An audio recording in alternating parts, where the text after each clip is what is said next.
Hoy somos bendecidos con la presentación de una de estas reveladoras conferencias titulada Historias budistas, un cierto Brahman y no hay fuego como el deseo, parte 2 de 4 en Entre la maestra y los discípulos, dada en inglés el 23 de septiembre del 2015 en Francia. This is really elaborated translation, to the letter, except when they call a teacher instead of Buddha. And instead of thus I have heard, he just say, this instruction was given in such and such place. Okay. In English, we would just simplify, which is, thus he built a hall. Okay? Or I asked someone to build a hall. Okay. When the hall was finished, he thought to himself, now I will hold a festival in honor of the completion of the hall. Accordingly, he invited the order of monks presided over by the Buddha, seated the monks within and without the hall, and gave alms. Yeah.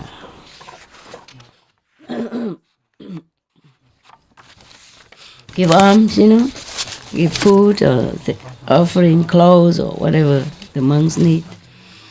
At the conclusion of the meal, he took the teacher's bowl, again meaning the Buddha is going to talk, to let him to pronounce the words of thanksgiving. The words of thanksgiving. What that words can be? Anybody know? Okay, whatever. Thanksgiving, so the Westerner would understand it. Reverend Sir, said he, as I stood in this place when the monks were putting on their robes and watched them, I saw this and that, and I did this and that. And at the beginning, he told the Buddha the whole story. The Buddha listened to his words, right? And say to him, Brahmin, a wise man, by doing good works, time after time, little by little, gradually removes the stains of his own evil deeds. Just let it next to him so he can eat, and the drink you can move next to the wall. Remove that one instead. That's the wiser thing to do than to remove his food. Put it next to him, please. Next to, okay? The food a little bit nearby. Come on, eat more, okay? Yeah. Eat more food and drink. Yeah, good boy you are. All right. So the Buddha saying that, and then he pronounced the following stanza. By gradual practice, from time to time, little by little, let the sage blow off his own blemishes, just as a smith with silver. Can he reach his food? Yeah, push a little bit.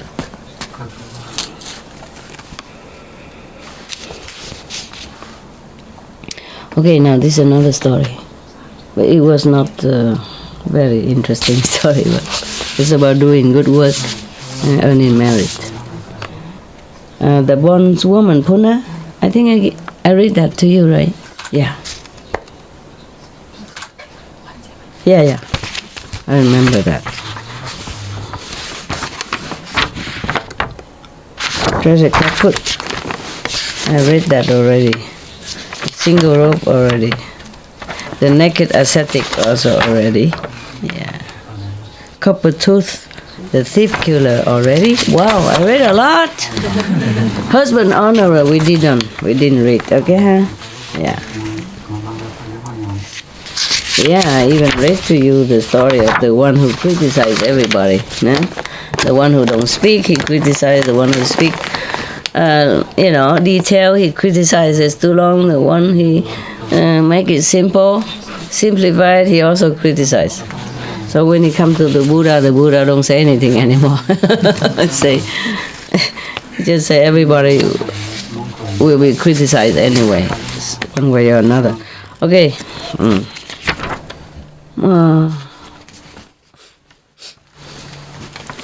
What happened now? You want to eat more or not? No more bone for until later. Okay? No. You had enough. Okay? Maybe later. You eat your food. It's more nutritious. Don't be so spoiled. Okay? Just biscuits and bone. That's not the way for the dog to grow. Yeah. Who loves you? Who love you? So spoiled. Look at you, huh? Good boy. You look strong.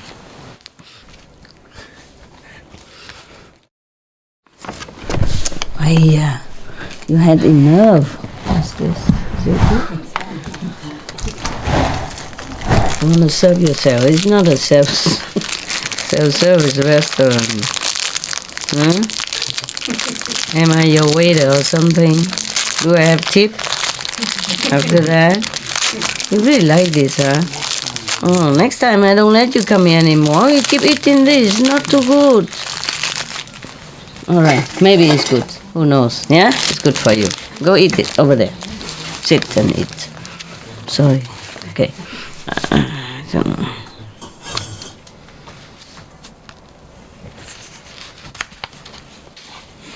I read it, but I forgot.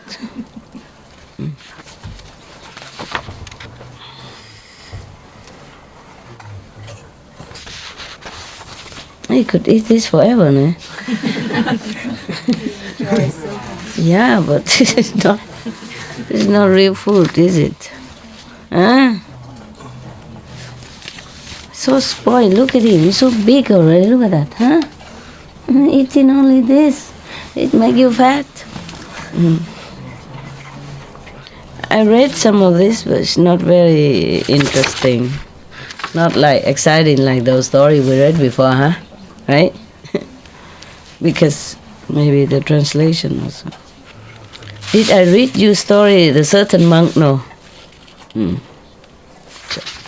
don't know. The lay disciple Atula, I read it to you already. Shinsa. Oh, this is not very interesting. I read some of them. Let me check.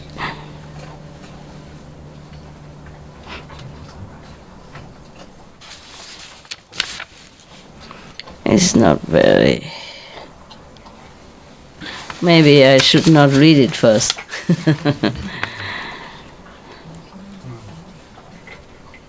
Okay, no, I read this story. It's a little bit more interesting. I read this one also already. If I did not read it, then I will just read it to you. You see what I mean? I read already, and I think it's a little bit... maybe some other time. There's a story about the 5 laymen. The title is There is no fire like lust. This instruction was given by the Buddha while he was in the residence at Jetavana with reference to 5 lay disciples. The story goes that these 5 men went to the monastery desiring to hear the Dharma, the teaching from the Buddha. Did you feel any better? Really? You have to rub it, a couple of times a day. And before you sleep, and whenever it has pain, it's harmless. Huh? Just warm up a little bit, the circulation better. I guess you sit too long also. What happened? You can't eat anymore, baby. You eat this. Push that there for him. He was eating it, and then somebody disturbed him. Yeah. And then he remembers something else, If he was eating and something disturbed him, then he stopped. He won't eat again.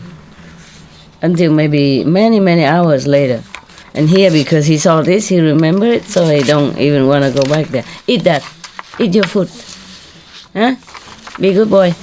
You don't keep looking at me. I'm not giving you anything anymore, even if you're crying. Okay. So, and having saluted the teacher, meaning the Buddha, sat down respectfully on one side. Now, in the case of the Buddhas, no such thought ever enters their mind as the following. And no Buddha have a thought like this, like the following. This man is a Khattiya, this man is a Brahmin, this is a rich man, this is a woman. I will teach the Dharma to this man in such a way as to exalt him. I will not do so, however, in the case of this other man. It matters not with reference to what subject the Buddhas teach the Dharma. They place reference for the Dharma before all else, and teach the Dharma as though they were bringing down the celestial river from the sky.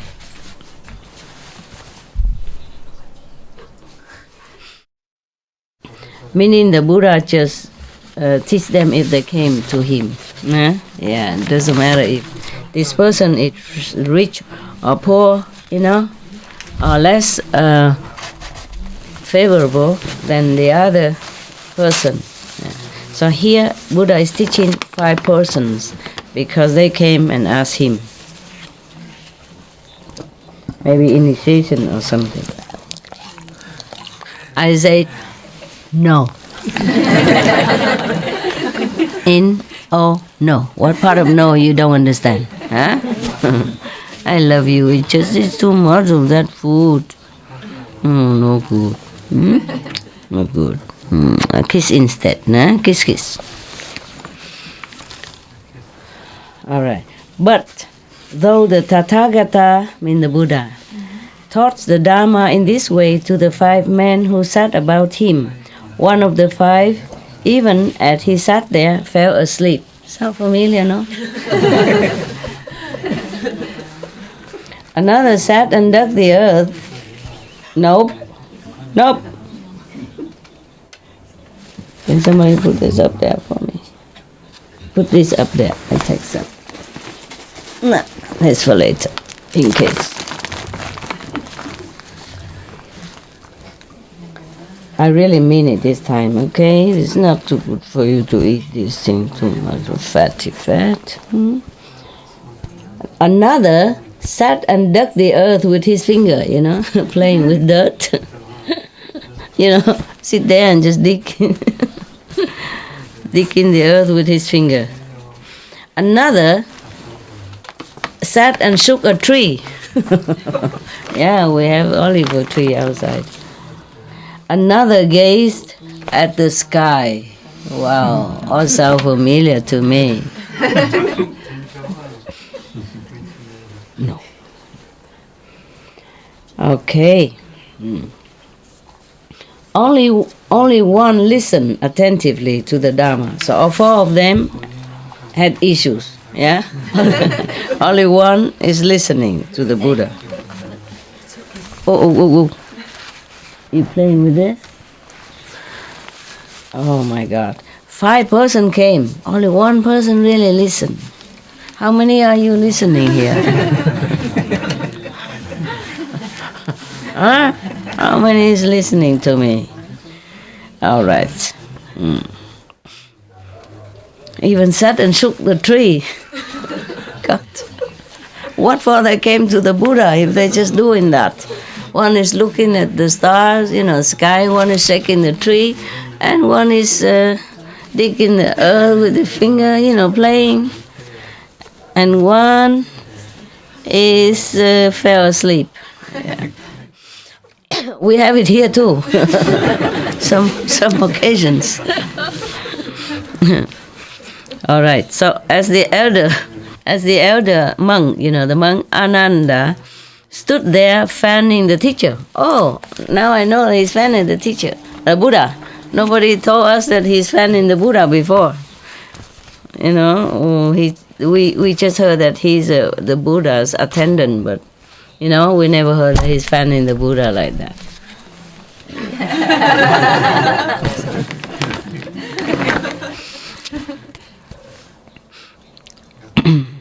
Right. He observed the conduct of the 5 men and said to the Buddha, Reverend Sir, normally they would say world honored one, or Tathagata. Yeah. or dear Buddha. Okay.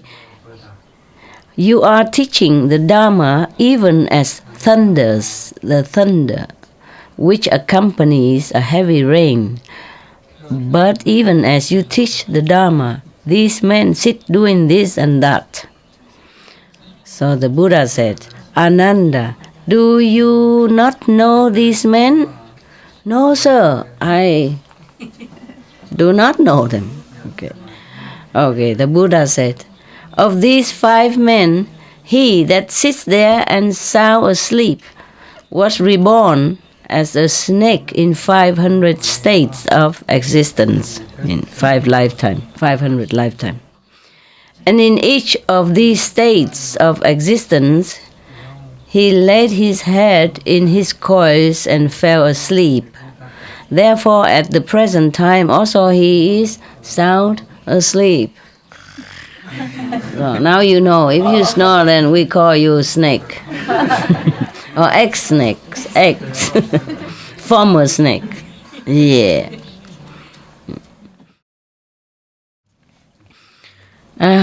Not a sound I make enters his ear. I'm not surprised. But Reverend Sir, but were honored one. In many stories they say word honored one. They don't say Reverend Sir. Well, I guess they say, like masters or something, but not Reverend Sir. Tell me what this in successive states of existence or at intervals? Ananda, at one time this man was reborn as a human being, at another time as a god even, wow, and at another time as a snake. So that means he was not reborn as a snake 500 consecutive life, but in meantime, sometime a human, sometime a god even. Probably lower god. Nah? Wow, even a god can be reborn as a snake again. You watch it. Don't feel too proud of your merit or your state of spiritual practice. Okay. Indeed, it would be impossible, even with the knowledge of omniscience, to determine exactly the number of times he has undergone rebirth at intervals. But in 500 states of existence, he was reborn as a snake and fell asleep. Not even yet is he sated with sleep. No. Go outside. Move. Out. Now. You make too much noise. Go. Okay. The man who sits there scratching the earth with his finger was reborn in 500 successive states of existence as an earthworm and burrow into the earth. Hence he digs the earth at the present time also and fails to hear my voice. Ooh. Ta-ta-ta.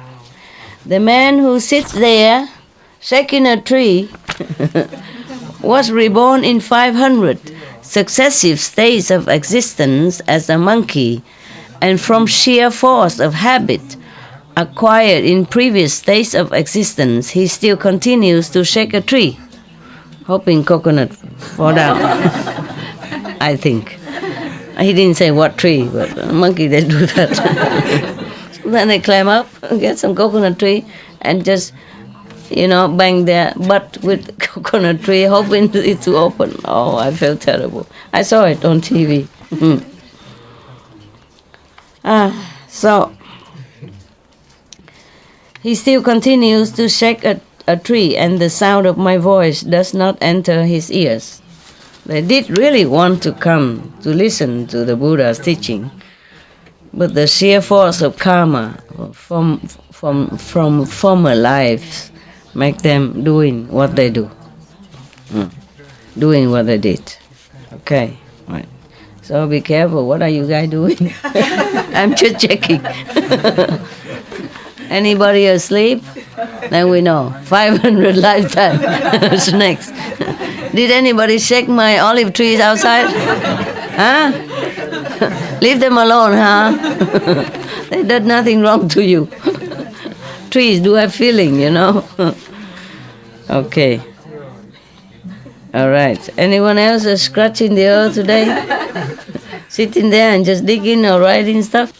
All right. The Brahmin who sits there gazing at the sky was reborn in 500, always 500, successive states of existence as an what? Astrologer. Looking at the stars.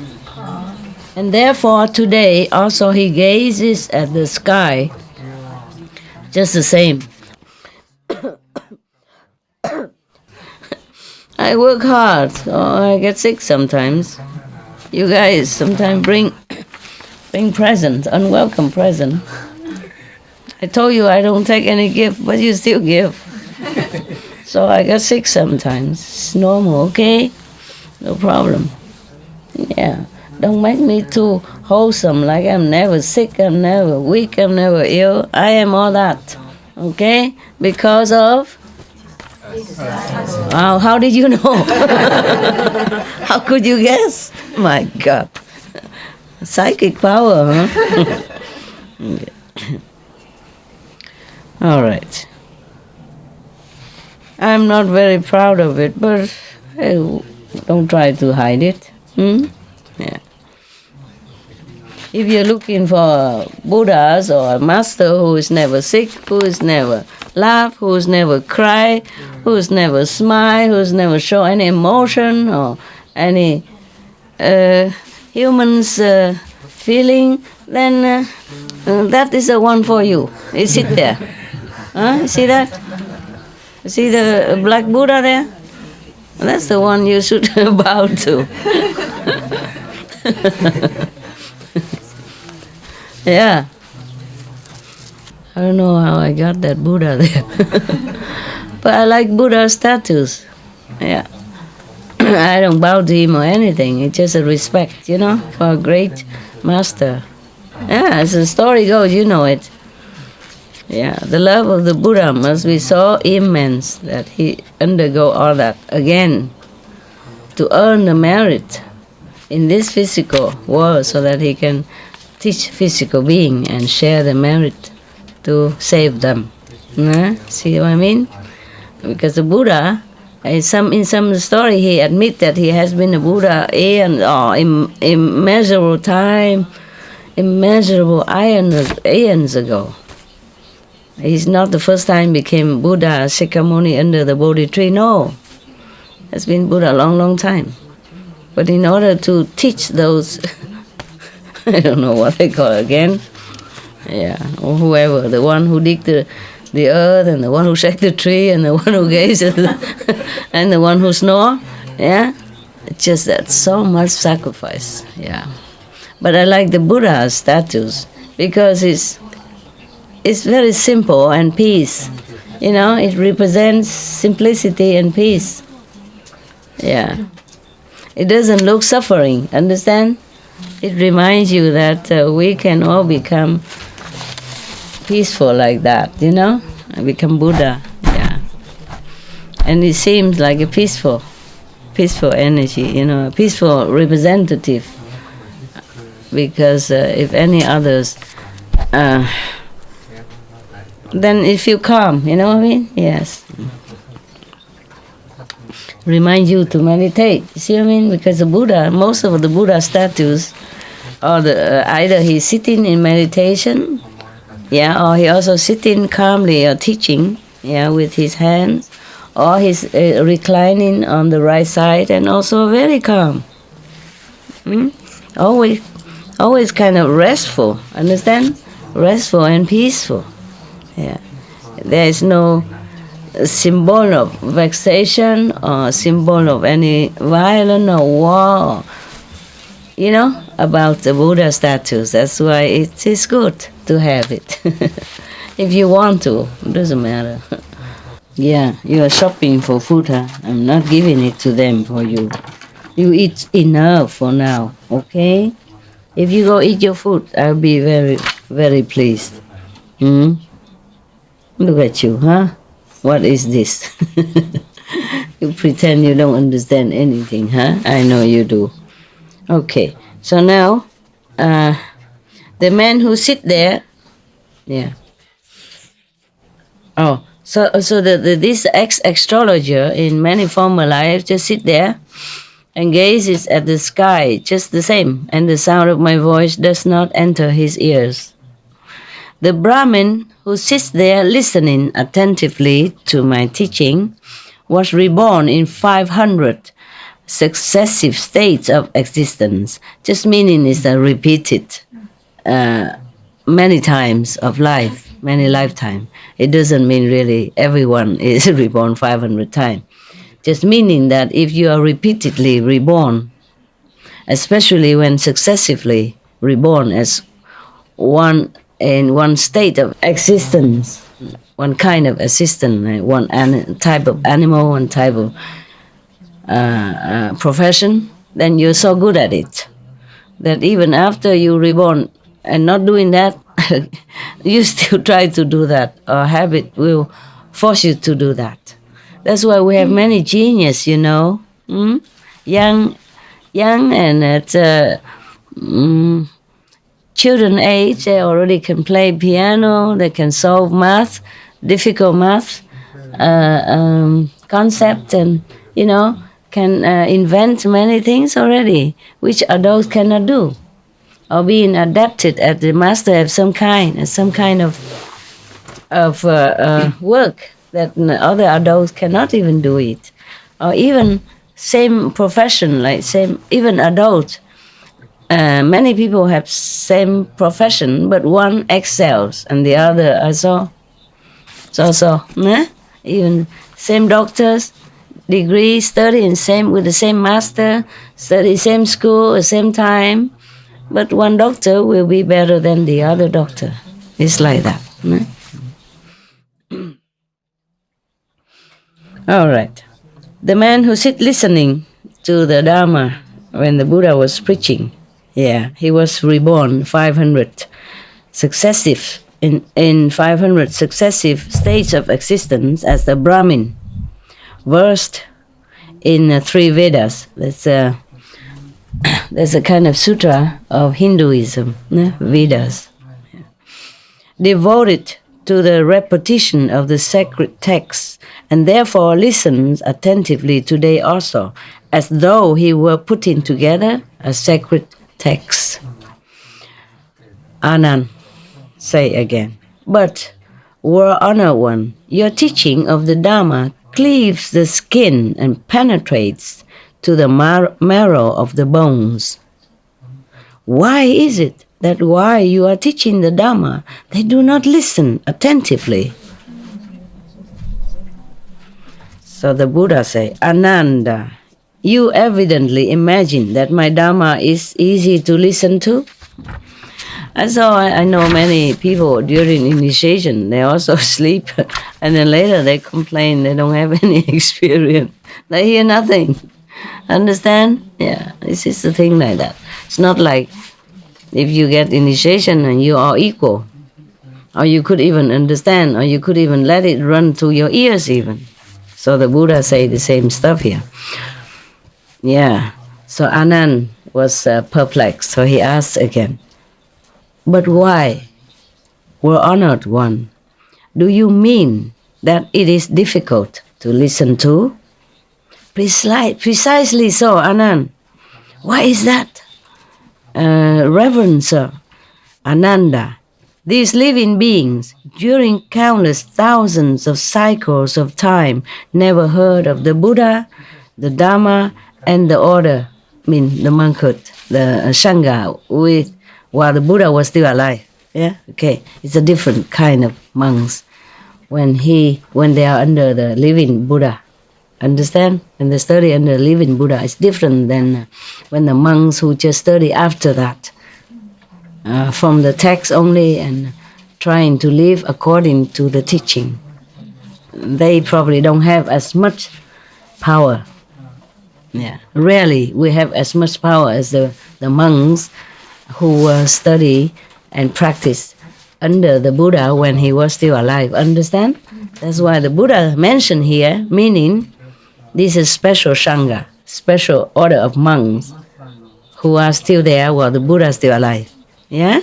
So he say, these people, during countless thousands of cycles of time, never, remember this word, never have heard of the Buddha, of the Dharma, or the Sangha. This kind of Sangha. This Sangha means the order of saintly practitioners, yeah, like monks and the living masters. Okay, you see that? Wow. Yeah. So it's not that easy to meet a Buddha, hey? Yeah, you have one there. All right. So that's what it is. In many other stories, the Buddha also mentioned that to have a human body is very difficult. As difficult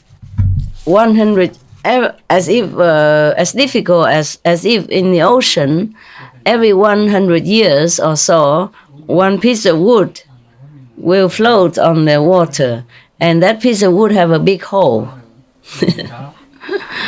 And then something, a turtleneck would precisely go through the hole. That is how difficult it is to attain a human body. And then to hear the Buddha Dharma is even more difficult than that. And to meet the living Buddha is even more multiple difficult.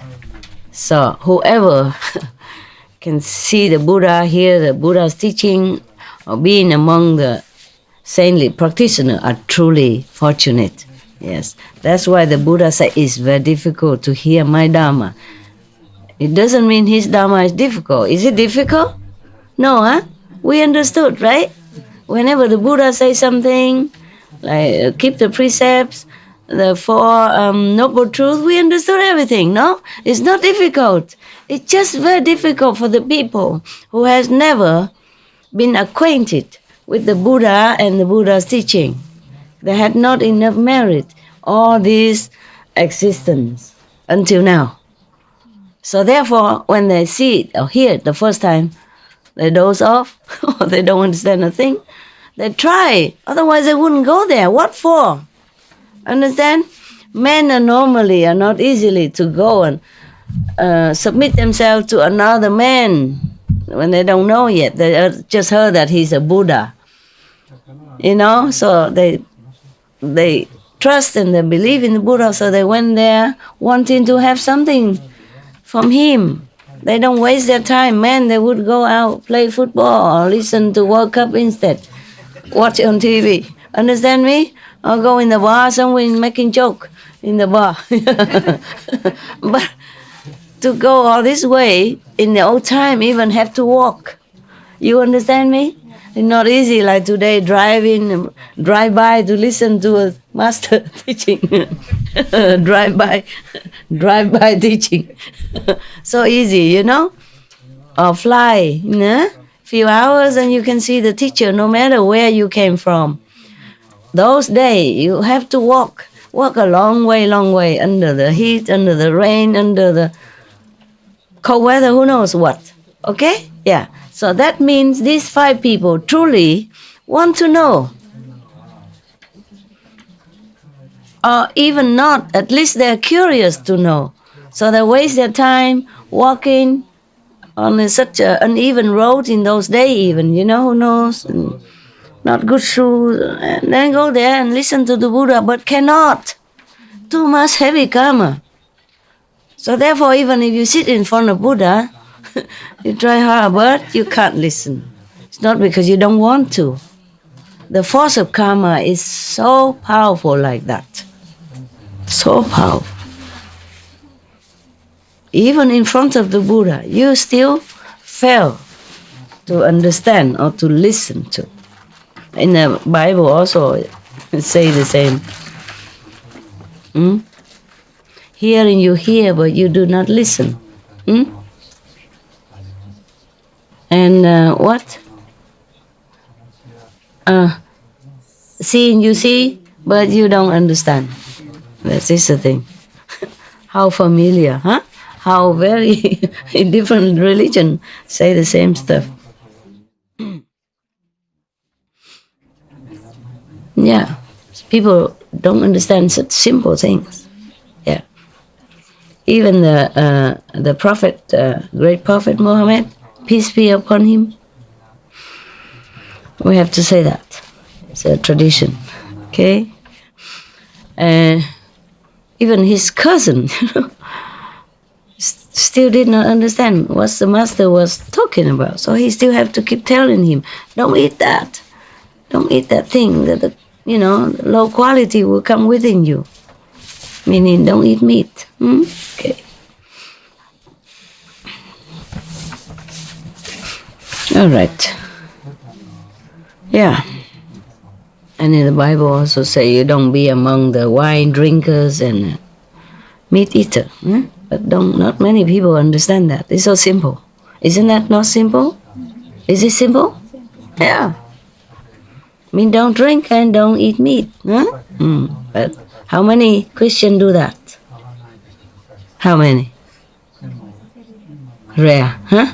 Okay, rare. Yeah. If you just stretch. I do example. In the south, when you have more sun and drier climate, or in Arizona, or in what is the state where they gamble a lot? Nevada. Huh? Nevada. Nevada? No, there's a name for it. Las Vegas. Yeah. Also has no such thing. Very dry. Even though it's very hot, but you don't sweat. the dry absorb immediately. Okay.